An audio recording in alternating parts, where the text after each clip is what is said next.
आपको एक खास बात बताऊं इस वीडियो में खास ये है कि आज जो हम चैप्टर पढ़ रहे हैं ना इस वीडियो के अंदर, वो आपके माइक्रो इकोनॉमिक्स का लास्ट चैप्टर है। ये है chapter 11 price determination and simple applications, और मजाक से हट के माइक्रो इकोनॉमिक्स का लास्ट चैप्टर है भले ही, लेकिन सबसे ज्यादा इंटरेस्टिंग चैप्टर है। इसमें जो मजा तुमको आने वाला, भाई मजाक से हट के कह रहा हूं मैं, इस वीडियो को एंड तक देखना, you are literally gonna enjoy it. मतलब ये चैप्टर जब तुम पढ़ोगे ना, अब सब कुछ कनेक्ट कर पाओगे। पास्ट में तुमने पिछले 10 चैप्टर जो पढ़े हैं उन सब से कहीं ना कहीं तुम रिलेट कर पाओगे इस चैप्टर को पढ़ते समय। तुमको लगेगा कि भाई पूरी साल जो हमने पढ़ा है ना, कुछ तो काम का है। आ जाओ इसके बारे में अच्छे से विस्तार से मजे से बात करते हैं। यहाँ पर हम बात करेंगे मार्केट इक्विलिब्रियम के बारे में। तो मैं कंज्यूमर इक्विलिब्रियम के बारे में पता है, प्रोड्यूसर इक्विलिब्रियम के बारे में पता है। अब दोनों का इक्विलिब्रियम मिला दिया जाए तो बनता है मार्केट का equilibrium, determined when the quantity demanded and quantity supplied of a commodity become equal. यानी कि डिमांड और सप्लाई एकदम बराबर हो जाएं, तब पूरा मार्केट इक्विलिब्रियम पर पहुंच जाता है, सेलर्स भी और बायर्स भी। How interesting is it, right? है ना इंटरेस्टिंग? अरे नहीं है तो जगाओ इंटरेस्ट, भाई स्वाद आने वाला तो मैं इस चैप्टर में आ गया हो। मार्केट इक्विलिब्रियम, किसी कमोडिटी का प्राइस जब 2 रुपये है तो उसकी डिमांड है 100 रुपये और सप्लाई है 20 रुपये, यानी कि डिमांड ज्यादा है। यहाँ पर है शॉर्टेज, एक्सेस डिमांड की सिचुएशन है, उसका प्राइस थोड़ा सा बढ़ गया, 4 रुपये हो गया। प्राइस बढ़ने से डिमांड कम हो जाती है, 100 से हो गई 80। प्राइस बढ़ने से सप्लाई जो है वो बढ़ जाती है, सप्लाई होगी 20 से 40। लेकिन यहाँ पर भी डिमांड ज़्यादा है, 40 का है यहाँ पर शॉर्टेज, यानी कि यहाँ पर भी अगेन एक्सेस डिमांड की सिचुएशन है। प्राइस थोड़ा सा और बढ़ा दिया, 6 रुपये प्राइस कर दिया। 6 रुपये प्राइस होने से डिमांड थोड़ी सी कम हो गई, 80 से हो गई 60। 6 रुपये प्राइस पे 60 की है डिमांड और सप्लाई गई थोड़ी सी बढ़, वो भी हो गई 60। ओह माय गॉड, डिमांड और सप्लाई बराबर। मैंने आपसे क्या कहा, डिमांड और सप्लाई जब दोनों बराबर होती हैं तो प्रोड्यूसर्स भी इक्विलिब्रियम पर होते हैं और कंज्यूमर्स भी इक्विलिब्रियम पर होते हैं, यानी कि पूरा मार्केट इक्विलिब्रियम पर होता है। तो डिमांड और सप्लाई इस पॉइंट पर बराबर हो चुके हैं, तो जो प्राइस फिक्स है ना इस कमोडिटी का, that is the perfect price for that commodity, वही है उसका अच्छा एक सही एक इक्विलिब्रियम मार्केट प्राइस। ये है सिचुएशन ऑफ इक्विलिब्रियम। उसके बाद अगर हम इसका प्राइस 8 रुपये कर देंगे तो डिमांड और कम हो जाएगी, सप्लाई और बढ़ जाएगी, इसमें आ जाएगा अंतर। यहाँ पे एक्सेस सप्लाई हो जाएगी, सप्लाई जो है 40 ज़्यादा हो जाएगी। प्राइस और बढ़ा दोगे, 10 कर दोगे तो सब डिमांड और कम हो जाएगी, सप्लाई और बढ़ जाएगी। यहाँ पे आगे और ज़्यादा एक्सेस सप्लाई हो जाएगी। तो ये सब फालतू की चीज़ें नहीं, इसका प्राइस जो है सही है 6, क्योंकि 6 प्राइस पर 6 ही डिमांड है, 6 ही सप्लाई है, दोनों बराबर है। प्रोड्यूसर से लेकर कंज्यूमर तक सभी इक्विलिब्रियम पर है। That is that's a sweet spot. अब देखो, अगर आपको ये चैप्टर सच में समझना है तो मैं बस ये ग्राफ एक्सप्लेन करूंगा। इस ग्राफ को अगर तुम समझ गए तो समझो इस चैप्टर से रिलेटेड एग्जाम में आने वाले 90% क्वेश्चंस तुम ऐसे ही सॉल्व कर लोगे, क्योंकि इस चैप्टर में बाकी है बहुत कुछ लेकिन सब इसी ग्राफ के आसपास घूमता रहता। तुमने इस ग्राफ को समझ लिया, समझो 90% चैप्टर खत्म। तो अब अपने दिमाग के ना घोड़े सही में खड़े कर लो, जो बैठे सो रहे हैं ना उनको दौड़ाओ थोड़ा सा। यहाँ पर देखो 2 कर्व बनाई गई हैं। एक तो तुम्हारी डिमांड कर्व जो कि डाउनवर्ड स्लोपिंग होती है, हम सभी को पता है। ये कैसी बनाती ये है डिमांड कर्व जो कि डाउनवर्ड स्लोपिंग होती है, हम सभी को पता है। प्राइस बढ़ेगा तो डिमांड कम हो जाएगी, प्राइस कम होगा तो डिमांड बढ़ जाएगी। एंड सप्लाई कर्व होती है हमारी अपवर्ड स्लोपिंग, ऐसे ऐसे करके ऊपर को जाती है। प्राइस और सप्लाई एक साथ ऊपर की साइड चलते चले जाते हैं। प्राइस कम होगा, सप्लाई कम, प्राइस ज़्यादा, सप्लाई ज़्यादा। ये दोनों हो गई तुम्हारी डिमांड और सप्लाई कर्व। अब मार्केट इक्विलिब्रियम की कंडीशन मैंने आपको क्या बताई थी कि पूरा मार्केट इक्विलिब्रियम पर कब पहुंचता है, सारे प्रोड्यूसर सारे कंज्यूमर सबके सब वो तब पहुंचते हैं जब डिमांड और सप्लाई बराबर होती हैं। और डिमांड और सप्लाई ये दोनों ही चीजें प्राइस से काफी ज्यादा अफेक्ट होती हैं। प्राइस बढ़ जाएगा तो डिमांड कम हो जाएगी, प्राइस बढ़ने से सप्लाई बढ़ जाएगी, डिमांड कम हो जाएगी, प्राइस कम होने से डिमांड बढ़ जाएगी, सप्लाई कम हो जाएगी। समझ रहे हो ना? पता है ना आपको, डिमांड और सप्लाई दोनों प्राइस से बदलती हैं। अब आ जाओ जरा इस ग्राफ पे फिर से। देखो जब तुम्हारा प्राइस यहां से लेकर यहां तक होगा, देखो जब तुम्हारा प्राइस यहां से यहां तक होगा, यानी कि इतना है तुम्हारा प्राइस। इस प्राइस के चलते जो तुम्हारी सप्लाई है वो कुछ इतनी होगी, यहां तक होगी तुम्हारी सप्लाई। लेकिन डिमांड इतने सा प्राइस है भैया, इतना सा प्राइस। सप्लाई वाले सोच रहे हैं यार, प्रोड्यूसर सोच रहे हैं हम तो इतना ही बेच पाएंगे भैया, इतने कम प्राइस में ज्यादा ना बेच रहे हम। लेकिन डिमांड जो कंज्यूमर है वो कहेंगे थोड़ा सा प्राइस है भैया, हम तो बहुत ज्यादा खरीदेंगे, इतनी है इनकी डिमांड। माय गॉड, ये तो इक्विलिब्रियम नहीं है, डिमांड और सप्लाई ज्यादा नहीं है, इतने प्राइस के ऊपर सप्लाई तो सिर्फ इतनी है लेकिन डिमांड इतनी है, पूरा यहां तक। मामला सही नहीं है। ऐसे में क्या करना पड़ेगा, सिचुएशन क्या है, डिमांड ज्यादा है, अब हमें सप्लाई से मीट करने के लिए डिमांड को कम करना पड़ेगा या तो फिर सप्लाई को बढ़ाना पड़ेगा। ऐसा कर रहे हैं, प्राइस बढ़ाने से दोनों काम हो जाएंगे। मैंने क्या कही, डिमांड कम करनी पड़ेगी और सप्लाई बढ़ानी पड़ेगी। डिमांड कम करने के लिए सप्लाई बढ़ाने के लिए एक ही चीज करनी पड़ेगी तुम्हें, दैट इज प्राइस को बढ़ा दो। प्राइस बढ़ाओगे सप्लाई भी बढ़ जाएगी और डिमांड भी कम हो जाएगी। एक तीर से दो शिकार। तो पहले प्राइस यहाँ तक था जिससे सप्लाई इतनी और डिमांड इतनी सारी थी, तो हमने क्या सोचा कि पहले तो इसे रेस कर देते हैं और प्राइस को पहले यहाँ तक था, अब इसको बढ़ा के यहाँ पर ले आते हैं, जिसकी वजह से इसकी डिमांड पहले यहाँ थी, यहाँ से हो गई कम थोड़ी सी, सिर्फ यहीं तक रह गई, ठीक। और सप्लाई उसकी कम थी, पहले यहीं तक थी, सॉरी ऐसे नहीं होती। पहले उसकी सप्लाई सिर्फ यहीं तक थी, लेकिन अब बढ़ गई इस प्राइस पर, यहाँ से यहाँ आ गई, ठीक है। ओए ये क्या हो गया, डिमांड और सप्लाई बराबर, मेरी जान, दिस इज इक्विलिब्रियम। ये हो गया एक परफेक्ट प्राइस इसके लिए। लेकिन अब अगर हम और ज्यादा प्राइस बढ़ाने की कोशिश करेंगे, प्राइस और ज्यादा बढ़ाएंगे, तो डिमांड पहले इतनी थी लेकिन डिमांड अब के कम हो जाएगी, क्योंकि ज्यादा प्राइस पे डिमांड कम ही हो जाती है। और ज्यादा प्राइस पे प्रोड्यूसर भैया फर्म तो मार्केट में खुश हो जाएंगे, ओए इतना ज्यादा प्राइस और ज्यादा बेचो दबा के। सप्लाई भैया हो जाएगी इतनी ज्यादा, ओ भाई मामला खराब है कि नहीं। डिमांड कम सप्लाई ज्यादा, वेरी बैड। और कम प्राइस पे सप्लाई कम डिमांड ज्यादा, ये भी वेरी बैड। देखो इन प्राइसेस को ना मैं नाम दे देता हूँ, प्राइस ए, प्राइस बी और price C. Price B is something जहां पर तुम्हारा डिमांड भी यहां तक है और सप्लाई भी यहां तक है, ये है तुम्हारा इक्विलिब्रियम प्राइस। लेकिन अगर तुम प्राइस कम रखते हो तो प्राइस कम रखने से डिमांड तो जाती है बढ़, डिमांड तो चली गई यहां तक और सप्लाई रही सिर्फ यहां पर। तो ऐसे में एक चीज तुम्हें समझाऊं, मजेदार सी चीज तुम्हें बताऊं, ये तुम्हारी सप्लाई यहां तक है और डिमांड पूरी यहां तक है, तो यानी कि डिमांड इतनी ज्यादा है, ठीक है। ये जो इतना ये जो पार्ट है ये ज्यादा हो रहा है, ये ज्यादा पड़ रहा है तुम्हारे लिए, ये होगी तुम्हारी एक्सेस डिमांड, यानी कि ये एक्स्ट्रा डिमांड आ रही है, सप्लाई से ज्यादा डिमांड पड़ रही, कितनी, इतनी। ये है एक्सेस डिमांड की सिचुएशन। इस प्राइस पर, प्राइस ए पर रहेगी एक्सेस डिमांड की सिचुएशन। डिमांड बहुत ज्यादा पड़ रही है, इस प्रॉब्लम को सॉल्व करने के लिए हमें क्या करना पड़ेगा कि डिमांड बहुत ज्यादा हो रही है, सप्लाई कम पड़ रही है, भैया प्राइस बढ़ा दो, सप्लाई भी बढ़ जाएगी और डिमांड भी कम हो जाएगी, बराबर आ जाएंगे ये दोनों। और प्राइस सी पर अगर अपन सिचुएशन देखें, प्राइस बहुत ज्यादा है जिसकी वजह से डिमांड सिर्फ इतनी सी डिमांड है लेकिन सप्लाई इतनी ज्यादा है, तो ये जो पार्ट है पूरा, ये है तुम्हारी एक्सेस सप्लाई, यानी कि सप्लाई जो है वो डिमांड से ज्यादा पड़ रही है। ऐसी सिचुएशन में ये भी सही नहीं है। तो अगर तुम्हें एक्सेस सप्लाई ज्यादा पड़ रही है, सप्लाई कम करने के लिए प्राइस कम करना पड़ेगा। प्रोड्यूसर सोचेंगे लो भैया कम बेच लेते हैं, और डिमांड इतनी सी है, बहुत कम लोग खरीदना चाह रहे हैं, अब ज्यादा लोग खरीद लेंगे प्राइस बढ़ने से। तो एक्सेस सप्लाई का सोल्यूशन ये है कि तुम प्राइस को गिरा दो और एक्सेस डिमांड का सोल्यूशन ये है कि तुम प्राइस को बढ़ा दो। ये ग्राफ अगर आप तुम समझ गए हो तो 90% चैप्टर खत्म, एंड तुम्हें भी कोई खास परेशानी नहीं होगी। एक बार बुक में थोड़ा सा देख लेना है, थोड़ा सा देख लेना, बहुत ज्यादा दिमाग मारने की जरूरत नहीं पड़ेगी। अब चलो आगे बढ़ते हैं और इस वीडियो के इस चैप्टर के बची कुछ चीजों को जान के माइक्रो इकोनॉमिक्स को खत्म करते हैं। भाई मैं इसके लिए ज्यादा एक्साइटेड हूँ, माइक्रो इकोनॉमिक्स पूरा सब्जेक्ट खत्म हो जाएगा अरे इस वीडियो से।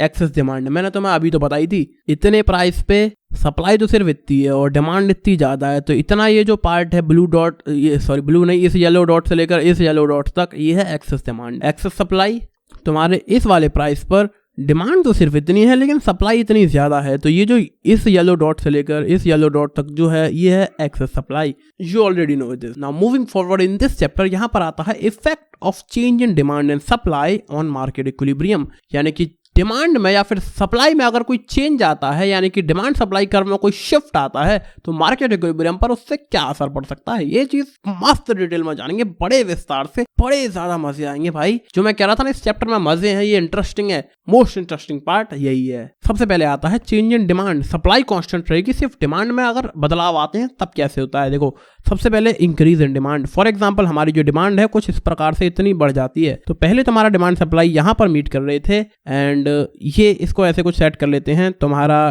क्वांटिटी जो थी, इक्विलिब्रियम क्वांटिटी, वो थी ओ क्यू, ठीक है, ओ से लेकर क्यू तक, डन। एंड तुम्हारा जो प्राइस था वो पी तक था, ओ से लेकर पी तक, ओपी था तुम्हारा प्राइस। लेकिन अब अगर डिमांड हमारी बढ़ जाती है तो हमारा इक्विलिब्रियम होगा यहाँ पर स्टैब्लिश, एंड ये कुछ इस प्रकार से हो जाएगा, कुछ ऐसे, price will increase and the quantity will also increase. ये होगा Q1, ये होगा P1। तुम्हारा न्यू प्राइस है P1, तुम्हारी न्यू क्वांटिटी है Q1, sorry OP1 and OQ1, ठीक है। तो जब डिमांड बढ़ जाती है तो प्राइस भी बढ़ता है और क्वांटिटी भी बढ़ती है, ठीक है। अब होता है डिक्रीज इन डिमांड, अगला सिचुएशन, उसके लिए इसको इरेज करना पड़ेगा। Decrease in demand for example like this, decrease होगी डिमांड, पहले तो हमारा इक्विलिब्रियम यहाँ पर था, कुछ इस प्रकार से सिचुएशन थी। इनको तो मैं सोच रहा हूँ लिखा ही छोड़ दूं OQ ये थी तुम्हारी क्वांटिटी, OP ये था तुम्हारा प्राइस, ठीक है। लेकिन अब होगा तुम्हारा इक्विलिब्रियम यहाँ पर एस्टेब्लिश, तो ये आएगी तुम्हारी Q1, ये आएगा तुम्हारा P1। इस बार तुम्हारा प्राइस हो जाएगा P1 और क्वांटिटी हो जाएगी Q1, यानी कि प्राइस भी गिरेगा और क्वांटिटी भी गिरेगी। इक्विलिब्रियम प्राइस और इक्विलिब्रियम क्वांटिटी है, क्योंकि भाई इक्विलिब्रियम यहाँ शिफ्ट हो गया, इक्विलिब्रियम प्राइस भी गिरा, इक्विलिब्रियम क्वांटिटी भी गिरी। अब आगे आ जाते हैं। अब आता है change in supply. Demand constant है, सप्लाई में बदलाव आ रहे हैं। सबसे पहले इंक्रीज इन सप्लाई ये है तुम्हारी सप्लाई अगर ऐसे करके ये बढ़ गई, लाइन सीधी नहीं है, अगर ये ऐसे करके बढ़ जाती है तो पहले तुम्हारा जो क्वांटिटी था वो ये था OQ एंड प्राइस था OP, ये जो लाइन बनी हुई है सिंपली तुम्हारी। लेकिन अब तुम्हारा इक्विलिब्रियम यहाँ पर सेटल हो रहा है, तो ये होगी तुम्हारी क्वांटिटी एंड यहाँ पर होगा तुम्हारा प्राइस, यानी कि OP1 is your price now, OQ1 is your quantity now, यानी कि प्राइस भी बढ़ा और ये क्वांटिटी भी बढ़ी। When supply increased. अब डिक्रीज इन सप्लाई की बात करोगे अगली सिचुएशन की, तब क्या होगा? अब तुम्हारी सप्लाई कुछ इस प्रकार से हो गई डिक्रीज, इतना सप्लाई डिक्रीज हो गया। पहले तुम्हारा इक्विलिब्रियम यहाँ पर था, प्राइस ये था OP एंड क्वांटिटी ये था OQ, ठीक है। अब तुम्हारा इक्विलिब्रियम यहाँ पर एस्टेब्लिश्ड है, तो तुम्हारा क्वांटिटी होगा ये OQ1 एंड तुम्हारा प्राइस होगा ये OP1। So the price increased and the quantity decreased. तो सिचुएशन समझ में आ गई, वेरी नाइस। आगे आते हैं change in both demand and supply. अगर इन दोनों में चेंज आ जाए तब क्या होगा? इसमें 4 सिचुएशंस है, both demand and supply decrease, both demand and supply increase, demand decrease, supply increase, demand decrease, supply decrease. ये चारों सिचुएशंस को अपन अच्छे से डिटेल में जानेंगे। आगे आते हैं, सबसे पहले आता है both demand and supply decrease. अगर दोनों ही कम हो जाएं, इसमें 3 सिचुएशंस में इसको भी डिवाइड करा गया है, decrease in demand and decrease in supply. जब बराबर होते हैं तो क्या होता है? ये देखो, मैं सबसे पहले कहूंगा डिक्रीज इन डिमांड, थोड़ा सा डिमांड को कर देते हैं डिक्रीज, ठीक है, इतना ही कर देते हैं, सप्लाई को भी decrease. Then what will happen? Line नहीं बनती एक तो सीधी मुझसे।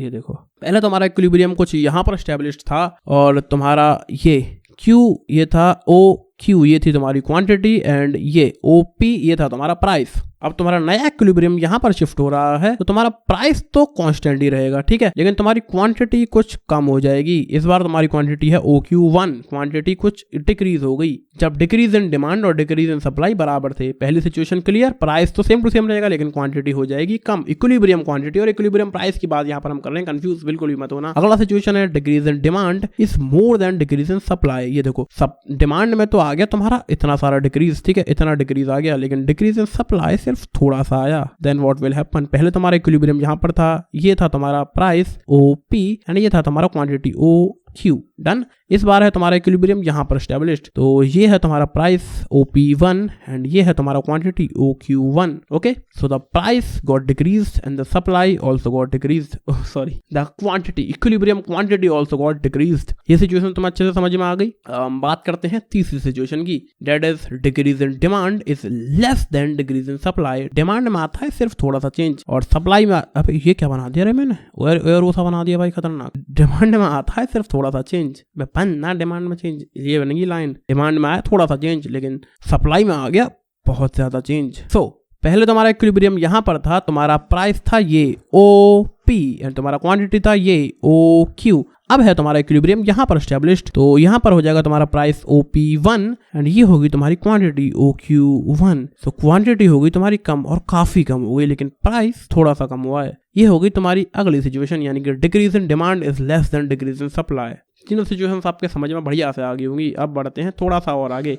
Both demand and supply increase, पहले दोनों डिक्रीज कर रही थी, अब दोनों इंक्रीज कर रहे हैं। अगर सबसे पहली situation increase in demand and increase in supply अगर बराबर हो, ये देखो ये डिमांड है, इसमें थोड़ा सा आ गया इंक्रीज। देखो एक तो लाइन सीधी नहीं होती कभी कभी, ये हो गया इंक्रीज इन डिमांड इतना सा, ठीक है, इतना इंक्रीज आया है। साथ ही साथ सप्लाई में भी अगर इतना ही इंक्रीज आ जाए, देखो लाइन सीधी नहीं बनी मगर ठीक ठाक हमने पहले ही बना दी, छोड़ो। तो यस, पहले तुम्हारा इक्विलिब्रियम यहाँ पर था, तुम्हारा प्राइस था OP, ओके, एंड क्वांटिटी यहाँ पर थी OQ। डन। अगला इक्विलिब्रियम तुम्हारा यहाँ पर एस्टेब्लिश्ड है, तो तुम्हारा प्राइस तो ये ही रहेगा, OP ही रहेगा, लेकिन क्वांटिटी तुम्हारी हो जाएगी OQ1। ये quantity will increase when increase in demand and increase in supply are equal। तो ये जो इक्विलिब्रियम क्वांटिटी है ये बढ़ जाएगी, ठीक है। पहली सिचुएशन क्लियर। अब आते हैं नेक्स्ट सिचुएशन पर। Increase in demand is more than increase in supply. Demand में आया है इतना सारा चेंज, अबे टेढ़ी लाइन बना दी, सॉरी गाइस, सॉरी। डिमांड में आया है इतना सारा चेंज, लेकिन सप्लाई में आया है सिर्फ थोड़ा सा चेंज। ये है लाइन तुम्हारी। तो पहले ये था तुम्हारा इक्विलिब्रियम यहाँ पर, प्राइस यहाँ पर, OP was the price and OQ was the quantity. अब है तुम्हारा इक्विलिब्रियम यहाँ पर, तो प्राइस होगा यहाँ पर, यानी कि OP1 एंड क्वांटिटी होगी यहाँ पर यानी कि OQ1। Okay, quantity increase and price also increase. Price तो थोड़ा ही बढ़ा है लेकिन क्वांटिटी काफी ज्यादा बढ़ गई है। ये भी आ गई तुम्हें सिचुएशन समझ में। अब बढ़ते हैं एक और अगली सिचुएशन के ऊपर। Increase in demand is less then increase in supply, यानी कि डिमांड में तो सिर्फ थोड़ा सा ही चेंज आए लेकिन सप्लाई में ज्यादा चेंज आ जाए, बढ़ जाए ज्यादा। तो पहले इक्विलिब्रियम यहाँ था, ये था OP1 तुम्हारा प्राइस एंड ये था तुम्हारा क्वांटिटी OP1 नहीं, OP तुम्हारा प्राइस एंड OQ तुम्हारा क्वांटिटी। अगला इक्विलिब्रियम यहाँ पर है तो ये होगा तुम्हारा OP1 प्राइस एंड ये होगी तुम्हारी OQ1 क्वांटिटी। तो quantity increased and the price got decreased when increase in demand was less than increase in supply. ये भी सिचुएशन समझ में आ गई। आगे बढ़ते हैं। अब देखो, demand decreases and supply increases. यहाँ पर डिमांड गिरेगी और सप्लाई बढ़ेगी। भारी सीन। अब इनमें भी 3 सिचुएशन है। When decrease in demand and increase in supply are equal. ये चीज समझने की कोशिश करते हैं हम। डिक्रीज हो रही है डिमांड, तुम्हारी डिमांड यूं करके हो गई डिक्रीज। देखो लाइन सीधी नहीं बनी, मुझे पता थी नहीं बनेगी, अब बन जाएगी। ये बन गई तुम्हारी डिमांड हो गई डिक्रीज एंड सप्लाई हो गई इंक्रीज, और उतना ही चेंज आया है जितना इसमें आया था। अब तेरी रुक ना, 10% का मैसेज आ रहा है। ये देखो, ये होगी तुम्हारी सप्लाई इंक्रीज। ठीक है, ये मुझसे बराबर नहीं बना है। ऐसे कैसे नहीं बना बराबर? बनाऊंगा मैं बराबर, रुको जरा। ठीक है बराबर अब भी नहीं बना, पर अरे नहीं मैं बनाऊंगा, रुको। अब ठीक है भाई साहब।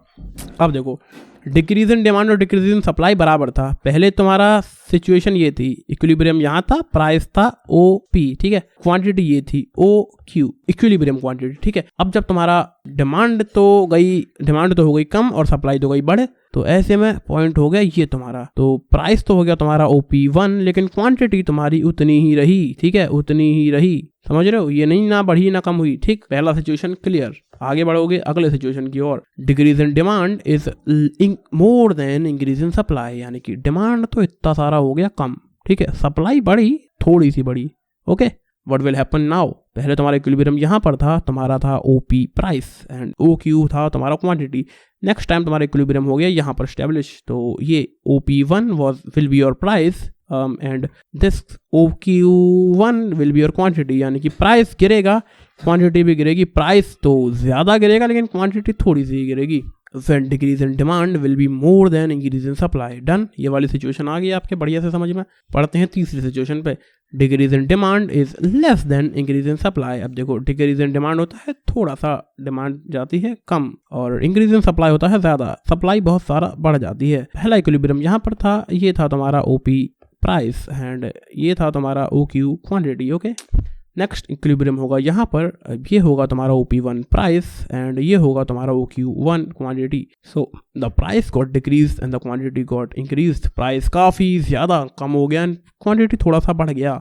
When the situation was this, decrease in demand is less than increase in supply। तो और आगे बढ़ते हैं। ये सिचुएशन क्लियर सारी तीनों की। के बाद demand increases and supply decreases. Okay, demand तो बढ़ रही है एंड सप्लाई तो हो रही है कम। When increase in demand and decrease in supply are equal.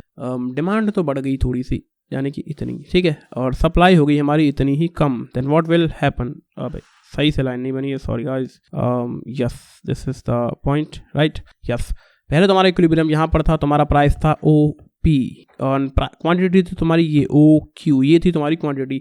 अगला इक्विलिब्रियम यहाँ पर है, तुम्हारा प्राइस तो है यहाँ पर OP1, यानी कि प्राइस तो गया बढ़, डन, लेकिन क्वांटिटी इतनी ही रही, क्वांटिटी में कोई चेंज नहीं आया। When increase in demand and decrease in supply were equal. बात करते हैं अगली सिचुएशन की। Increase in demand is more then decrease in supply, यानी कि डिमांड में इतना सारा इंक्रीज आ गया। अबे ढंग से आना, चल देखो ढंग से, ये आ गया बहुत सारा चेंज, यानी कि इंक्रीज और डिक्रीज हो रहा सप्लाई में लेकिन थोड़ा सा।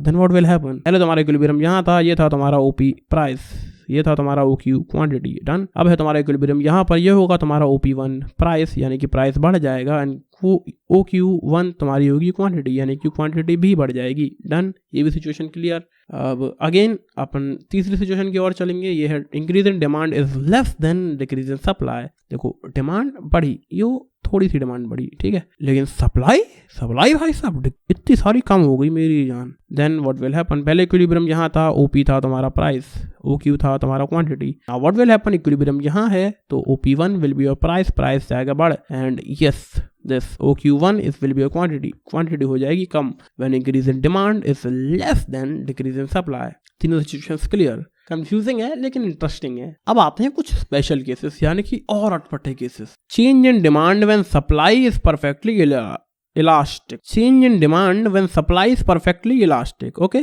Change in supply when demand is perfectly elastic. Change in demand when supply is perfectly inelastic. Change in supply when demand is perfectly inelastic. 4 शब्द हैं, डिमांड, सप्लाई, इलास्टिक और इनइलास्टिक। इन चारों से इन्होंने 4 सिचुएशन बना दी।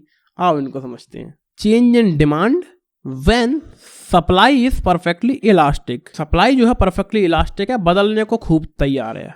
अब वो इंक्रीज इन डिमांड, ये है तुम्हारी सप्लाई जो कि इलास्टिक है, पूरी की पूरी परफेक्टली इलास्टिक, ये बदलने को एकदम राजी है। तो पहले तुम्हारा इक्विलिब्रियम था यहाँ पर, अब अगर इंक्रीज इन डिमांड होता है यानी कि ये D1 तुम्हारा हो जाता है डिमांड। अबे सही से लाइन बनना, ये है तुम्हारा डिमांड, तब तुम्हारा इक्विलिब्रियम होगा यहाँ पर एस्टेब्लिश। यानी कि पहले तुम्हारा प्राइस ये था एंड ये थी तुम्हारी क्वांटिटी, ठीक है। जब डिमांड इंक्रीज होगी तो ये हो जाएगा तुम्हारा क्वांटिटी एंड प्राइस तुम्हारा वही रहेगा। अगली सिचुएशन की ओर आते हैं, डिक्रीज इन डिमांड। अब सप्लाई तुम्हारी परफेक्टली इलास्टिक है, ऐसे ही रहेगी। डिमांड हो जाए तुम्हारी कम यानी कि ये हो जाए D2, ठीक है। तो पहले था कुछ ये वाला सिचुएशन, ये था तुम्हारा प्राइस एंड ये था तुम्हारा quantity. Okay, this time what will happen, the quantity will decrease. Price तो इतना ही रहेगा लेकिन क्वांटिटी ऐसे करके डिक्रीज मार जाएगी, ठीक है। अगला सिचुएशन भी क्लियर। और आगे आते हैं, change in supply. Change in supply when demand is perfectly elastic. इस बार डिमांड परफेक्टली इलास्टिक है। ओके, ये है तुम्हारी डिमांड, डन। अब होता है अगर इंक्रीज इन सप्लाई, ये तुम्हारी सप्लाई है और अगर ये बढ़ जाती है व्हाट विल हैपन। पहले तुम्हारा प्राइस ये और क्वांटिटी ये क्वांटिटी थी, ठीक है। इस बार तुम्हारी क्वांटिटी ये हो जाएगी, प्राइस तो वही रहेगा लेकिन क्वांटिटी ये हो जाएगी, यानी कि क्वांटिटी जाएगी बढ़, ठीक है। अब हो जाए सिचुएशन उल्टी, यानी कि डिक्रीज इन सप्लाई हो जाए। डिमांड तो परफेक्टली इलास्टिक है, ऐसे रहेगा एकदम, और सप्लाई जो है तुम्हारी कुछ इस प्रकार से हो जाए, कम इस तरफ को चली जाए, ठीक है। तो ऐसे में क्या होगा, प्राइस तो यही रहना ही रहना है लेकिन सब जो तुम्हारी क्वांटिटी है, क्वांटिटी ऐसे करके कम हो जाएगी। आगे सिचुएशन समझ भाई, कुछ नहीं है। जो तुम्हारा सवाल कह रहा है वो चीज़ तुम ग्राफ पे करके देख लो। मैं पेपर के लिए बता रहा हूँ, अगर सच में तुम अभी तक वीडियो देख रहे हो तो जो तुमसे सवाल कह रहा है, जैसे कि change in supply when demand is perfectly elastic. Demand तो रहेगी परफेक्टली इलास्टिक, यूं करके सीधी रख दो इसे। अब कह रहा है इंक्रीज इन सप्लाई, सप्लाई बढ़ जाए तो तुमसे पूछेगा प्राइस पे क्या असर आएगा, क्वांटिटी पे क्या असर आएगा। तुम देख लो अपने ग्राफ में क्या असर आ रहा है। ये चीज तुम प्रैक्टिकली ग्राफ के ऊपर करके देखो, जो अंतर आ रहा हो वो तुम आंसर में लेके आना। This much easy. लोगों को ये मुश्किल लग रहा है, ये कुछ नहीं है भाई। जो तुमसे सवाल कह रहा है वो ग्राफ के ऊपर करके देखो बस, और जो तुमसे ग्राफ कह दे वो तुम जवाब में लिख दो, खत्म काम। दोनों चीज समझ में आगे आते हैं। Change in demand when supply is perfectly inelastic. Okay. पहला सिचुएशन है इंक्रीज इन डिमांड। पहले तुम्हारी सप्लाई है ये परफेक्टली इनइलास्टिक, यो खड़ा डंडा एकदम आई फॉर इनइलास्टिक, ये खड़ी है, डन। यो है सप्लाई तुम्हारी परफेक्टली इनइलास्टिक है, ये बिल्कुल नहीं बदलेगी, डिमांड चाहे कितनी भी बदल जाए। ओके, सो या now the demand will increase. Like demand तुम्हारा यहाँ से यहाँ पर बढ़ गया, तो पहले तुम्हारा कुछ ऐसे था, प्राइस ये था, क्वांटिटी ये था, ठीक। एंड जब डिमांड इधर आ गई तो प्राइस ये हो जाएगा एंड क्वांटिटी ये हो जाएगा, यानी कि प्राइस विल इंक्रीज और क्वांटिटी तो फिक्स रहेगा क्योंकि सप्लाई तो भैया फिक्स्ड है। इन इलास्टिक का सप्लाई नहीं बदलेगी एट एनी कॉस्ट, तो डिमांड बढ़ जाने से प्राइस भी बढ़ेगा। ओके, नेक्स्ट सिचुएशन की ओर आते हैं। that is decrease in demand। सो या सप्लाई तो तुम्हारी कांस्टेंट रहेगी एकदम भाई, सब चिपक के इनइलास्टिक, लेकिन डिमांड हो जाए कम।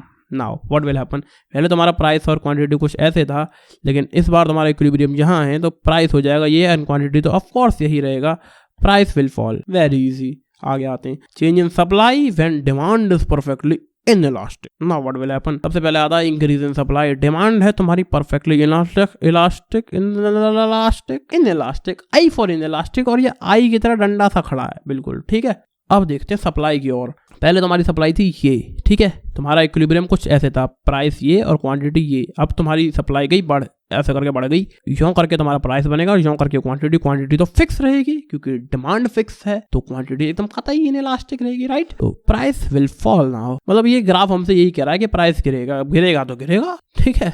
अगली सिचुएशन की ओर आते हैं। अगला सिचुएशन है डिक्रीज इन सप्लाई, यानी कि तुम्हारा डिमांड तो भैया एकदम फिक्स्ड है लेकिन डिक्रीज हो रही है सप्लाई ऐसे करके थोड़ी सी हो जाए कम, व्हाट विल हैपन, पहले तुम्हारा इक्विलिब्रियम ऐसे था, प्राइस ये था एंड क्वांटिटी ये था, डन। लेकिन अब तुम्हारा इक्विलिब्रियम यहाँ पर है तो प्राइस ये होगा एंड क्वांटिटी यही रहेगा, फिक्स टू फिक्स, यानी प्राइस विल इंक्रीज। सिचुएशन समझ में आ गया? क्वेश्चन ने जो कहा वही हमने ग्राफ में करा, ग्राफ से जो आंसर आया हमने क्वेश्चन को आंसर दे दिया, वेरी इजी। इसी के साथ आपके के सारे स्पेशल केस खत्म। 2 छुटके से टॉपिक और हैं इस चैप्टर के अंदर, उन्हें खत्म करो, आओ उन्हें निपटाते हैं। सबसे पहले प्राइस सीलिंग, सीलिंग यानी कि छत।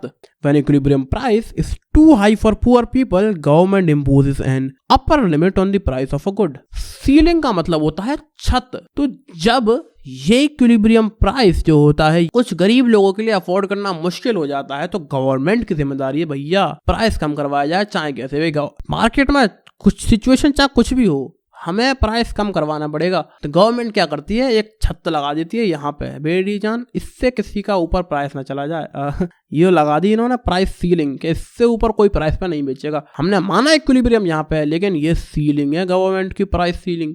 इससे ऊपर के प्राइस पर कोई सामान नहीं बेच सकता। भाई साहब इस प्राइस पे डिमांड सप्लाई की तो रेड़ मर गई। डिमांड और सप्लाई तो मीट कर ही नहीं पा रहे हैं इस सिचुएशन में, क्योंकि इस प्राइस पे सप्लाई तो भैया इतनी सी कर रहे हैं सब सप्लायर, लेकिन डिमांड भाई साहब वो जो कस्टमर है हमारे, वो डिमांड भाई साहब इतनी सारी कर रहे हैं, यहाँ तक कि ये ग्रीन से करते हैं तुम्हारी सप्लाई। गवर्नमेंट ने प्राइस फिक्स कर दिया इस पे, ये रही तुम्हारी सप्लाई, ओके। एंड अब लेते हैं red colour for the demand. ये रही तुम्हारी डिमांड पूरी यहाँ से लेकर के यहाँ तक। सो नाउ व्हाट, अब येलो कलर ले लेते हैं, ठीक है। तो यहाँ तक तो तुम्हारी सप्लाई रही, लेकिन डिमांड पूरी यहाँ से यहाँ तक रही। ये जो इतना पार्ट था, इसको रेड कलर से दिखाता हूं मैं तुम्हें। ये जो इतना पार्ट था, दिस वाज एक्सेस डिमांड। तो जब प्राइस सीलिंग लग जाता है तो हो जाती है एक्सेस डिमांड। तो सीलिंग यानी कि छत, और वो छत लगाई जाती है इक्विलिब्रियम प्राइस से थोड़ा सा नीचे, जिस सिचुएशन में सप्लाई रहती है थोड़ी सी ही और डिमांड होती है बहुत ज्यादा, और एक्सेस डिमांड की सिचुएशन क्रिएट हो जाती है। This is the summary of price ceiling. अब इसके कुछ कॉन्सिक्वेंसेस की बात करते हैं कि प्राइस सीलिंग से क्या क्या फर्क पड़ जाता है भैया, कैसी कैसी चीजें हो जाती हैं। ब्लैक मार्केटिंग होने लगती है। जब गवर्नमेंट ने कर दिया प्राइस कम, तो जो सेलर्स हैं, ये तुम्हारी गवर्नमेंट ने कर दिया प्राइस कम, तो जो सेलर्स हैं तुम्हारे सेलर्स, वो करने लगते हैं यहाँ पर नालायकियां, यानी कि ब्लैक मार्केटिंग। वो कैसे, गवर्नमेंट ने रखा है प्राइस कम रखा है, लेकिन ये नालायक क्या करते हैं, ज्यादा प्राइस पे बेचते हैं सामान को। जब गवर्नमेंट वाले चेक करने आते हैं तो भैया सामान दबा के पहले पीछे रख देते हैं। वो भैया गवर्नमेंट वालों को सामान नहीं दिखाना, जो है ना हमारे पास तो इतना ही सामान है, और इतना सामान दबा के पीछे बैठे हैं और इसे बाद में हाई प्राइस पे बेचेंगे। गवर्नमेंट से कह रहे हैं भैया जी यार भाई साहब हमारे पास तो इतना ही सामान है, सामान इतना ही है, तुमने इतना कम प्राइस सेट करा, हाँ ऐसी बेच रहे हैं, बिल्कुल सही बात है, लेकिन ये जो तुमने पैसा ये पूरा सामान दबा के रखा है, इससे हाई प्राइस पे बेच रहे हो, ये है black marketing. Then next point की बात करोगे, ये है रेशनिंग सिस्टम। अब देखो, जब मार्केट में एक्सेस डिमांड हो जाती है, डिमांड बहुत ज्यादा हो जाती है, तो गवर्नमेंट इम्पोज करती है राशन वाला सिस्टम, कि भैया राशन की दुकानें खोल दो, बहुत कम 1-1, 2-2 रुपए में सामान बांटो। गवर्नमेंट भले ही उसे महंगे में खरीद ले, ठीक है, महंगे में खरीद के उसे सस्ते में बेचती है, बहुत ही 1-2 रुपए किलो में सामान, ये आटा दाल चावल की बात कर रहा हूँ, 1-2 रुपए किलो में सामान को बेचता है, जिससे गरीब लोगों को भला हो सके, उनको सामान अपना मिल सके खाने पीने का। उसके बाद आती है डुअल प्राइस पॉलिसी। अब देखो, जब ये हमारे सेलर्स हराम बने करने लगते हैं, नालायकियां करने लगते हैं, प्राइस सीलिंग लगाने के बाद भी हाई प्राइस पे ब्लैक मार्केटिंग कर रहे हैं, ऐसे में गवर्नमेंट लगा देती है डुअल प्राइस पॉलिसी, कि भाई साहब जो राशन की शॉप है, जो रेशन शॉप है कुछ इस प्रकार की, यहाँ पर तो प्राइस रहेगा शायद से 1 या 2 रुपए पर किलो ये राशन का, ठीक है, लेकिन बाकी हर एक नॉर्मल शॉप के ऊपर, ये है नॉर्मल जनरल स्टोर ऐसे लिख देते हैं, इस पर प्राइस नॉर्मल ही रहेगा, लाइक 12 रुपए 15 रुपए, जो भी नॉर्मल राशन का प्राइस रहता हो वो। ये डुअल प्राइस पॉलिसी लग जाती है जब हमारे सेलर्स हराम बने करने लगते हैं, जैसे कि ब्लैक मार्केटिंग। सो ये थे कॉन्सिक्वेंसेस प्राइस सीलिंग के। अब नेक्स्ट जो टॉपिक है वो प्राइस सीलिंग का एग्जैक्ट अपोजिट है, आओ देखते हैं। That is price floor. अच्छा छत और जमीन, प्राइस सीलिंग और प्राइस फ्लोर। अब मैंने तुमसे कहा एग्जैक्ट अपोजिट है, तो जरा खुद का दिमाग दौड़ाओ, दिमाग के घोड़े थोड़ा जो सो रहे हैं उनको खड़ा करो, वापस दौड़ाओ तो जरा, क्या मतलब होगा एग्जैक्ट अपोजिट होने का। जो छत लगाई जाती है वो इक्विलिब्रियम प्राइस से नीचे लगाई जाती है, लेकिन जो ये जमीन लगाते हैं ना, जमीन, वो इक्विलिब्रियम प्राइस से थोड़ा सा ऊपर लगाते हैं। छत को नीचे लगाते हैं और फर्श को ऊपर लगाते हैं। अजीब है, मगर जो है यही है। प्राइस फ्लोर को हम मिनिमम सपोर्ट प्राइस भी कहते हैं। ये कब काम आता है, देखो मान लो ये है तुम्हारा इक्विलिब्रियम, डिमांड सप्लाई कर रहे हैं मीट, ओके, ये है तुम्हारा इक्विलिब्रियम प्राइस, मार्केट प्राइस।